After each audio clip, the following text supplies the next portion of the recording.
Joe, we usually look at these games chronologically. I suppose we're going to have to start from the end of it rather than the start. Very eventful conclusion. One decision didn't go our way. Hungerford go and nick the winner. It's a real sickening way to lose a game, isn't it? Yeah, real blow, because I thought we had some control when we made the change at the end, putting on Luke and Rex, injected some energy into the team, some quality, brave enough to go and get on the ball, started to make things happen. Then we sort of dominated that last period. And then, I just, there's two things in it really. Why would Alex go down the first one? Because he's chopped it onto his left foot and he's going to have a shot. Why would he go down in the middle of the goal or just to the side of the goal? And the second thing is, why hadn't the referee booked him then if he thinks it's simulation? So this referee's given us not a lot when we've had him. He's 4 bad decisions gone against us when he's refereed us. So it's one of them things. The decision goes right against you, but then you've got to defend.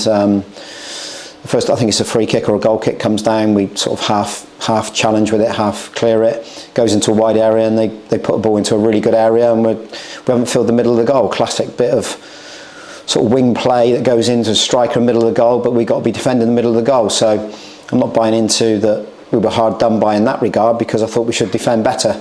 We're very, very much hard done by a decision going against us.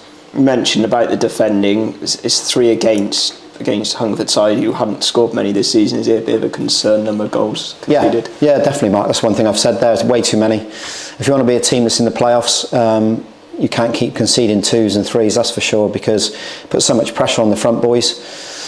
Listen, we're a little bit unbalanced still as a defensive unit. We're having to change things and chop it around because obviously we're missing our left back. We're missing Cody at the top, so even though it's a striker, defending things all over the pitch, so we're obviously not defending well enough. And of course he links the play very, very well. It's not to say that Scotty's not done well up there. And I feel sorry for the boys, because I thought Elliot's done well, Alex has done well, and so has Scotty.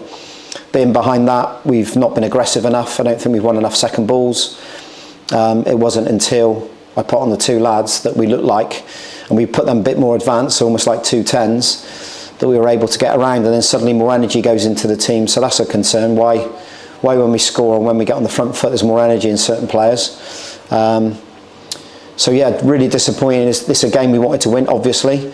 It's a game where we thought we would win it, but you've got to give Hungerford some credit and Danny some credit.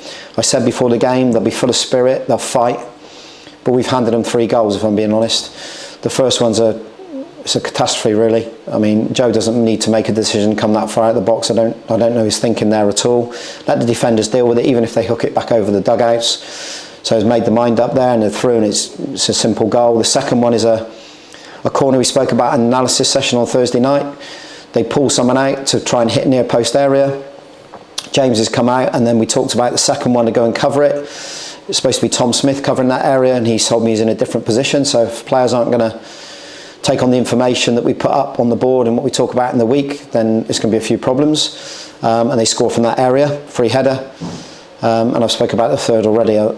We didn't win the first contact well enough. We certainly didn't win the second, and then we weren't in a position to defend. So the 3 goals were all handed to them. We weren't cut apart, but we didn't do enough there to go and win that game. And by conceding 3 goals at home, you're not going to win a game. You said about the defensive uncertainty, but goal scoring, I think we're scoring just over 2 a game. So that side of it is right, but I suppose it's turning far more goal fest than you would have expected this season. Yeah, I don't want that. I don't want a team that's scoring loads and conceding loads. We want to be built off clean sheets. We kept one in the week against Brislington. Felt that shape would work. We tried it again. We worked on it, but it just wasn't. Players weren't aggressive enough in it. The back 3 didn't step up behind our attacks enough. And I'm talking about even if we go into the front, being aggressive, getting up to the halfway line, allowing that midfield 2 then to push on. Didn't think James and Dan pushed on enough and won the second balls. We spoke about it at half time. And like I said, it wasn't until we changed it again tactically. And that always tells you, because we're starting to tweak it a little bit tactically and change it. Quite early as well. Yeah, it tells you that we're going to have to work on some other bits in it. Like I said, most of it is because of the personnel. We haven't got a natural left back in there, and that's the bit that's hurting us a little bit. And we'll have to see the results of Dan's scan, but that's something we might have to address, because it does leave you lopsided, of course. Early in the season, we were very aggressive, I thought, as a back 4, but for some reason, we're lagging off a little bit too much. And as I said, in the midfield, it doesn't allow us then to push high up the pitch, doesn't allow them to go and win second balls higher up the pitch, and the gaps become too big. So, yeah, we'll have to get back on. We've got a 3 week of training. We'll have to look at the personnel because, as I said, the 2 lads who have gone on have done brilliant.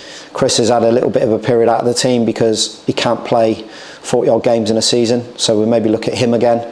But outside that, there aren't many others that could say, and I know everyone's telling me they're unlucky, Jerry, we deserve something out of the game. Well, maybe we did. Maybe we did deserve something out of the game. But I've got to look at it in a bigger picture and think, well, like you just said rightly, we've conceded 3 goals still, and they're all mistakes, so that's something we need to address. I know it's 2 home games you're expected to win on paper. I put a piece in the programme saying it's setbacks rather than a crisis, and it feels like we've got enough in us to turn it back around. Games coming up. Yeah, no crisis, Mark. I mean, listen, we're still in a healthy position, but so I don't want to. Yeah, 7th in the league, still playoff spot, but we don't want to come in after each game and have to address some issues that we've got in the team, obviously. We felt as if the run of games coming up were very good in regards to what you just said there on paper, but it's National League South. I think Danny's brought in a couple of players there that's made a big difference. The lad out on the wide one has got a bit of pace and a bit of power, and it's changed them. It's given them a new dynamic. So, yeah, I knew it wasn't going to be easy, and Concord's just going to, you've been there enough. It's a tough old place to go. We'll have to win our battles there for sure. You'll have to win your second balls. And, we've got to look forward to it, Mark, because, like I said, 7th in the league is no disaster, but it certainly needs some changing and tweaking. Personnel may need to come out. We need to go with some people that are tried and tested, maybe, and people who can go and do that other side of the game, the winning of the second balls, the winning of the tackles, the bravery to go and push up the pitch, which allows us to press a little bit higher as well. So those are the things we've been talking about now post-match, and we'll have to address. Final thing about next week, you said Dan Greenside very unlikely to come back. You're waiting for the results of Scam, but Cody Cook, who spoke really well on the radio actually at half-time, very positively about the club. Do you think he'll be back in contention? Well, we hope so. You spoke to him as well. It looks like there's a nasty old gash. It looks like those stitches probably will dissolve over the next 48 hours. It's when he's comfortable to go. We don't want to push him. It's up to him. He's telling me before the game it looks likely that he'll be available for next week.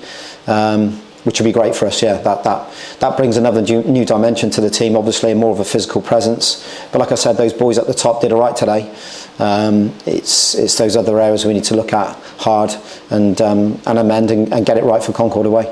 Best of luck for next week and hard luck for today. Cheers. Thanks, Mark.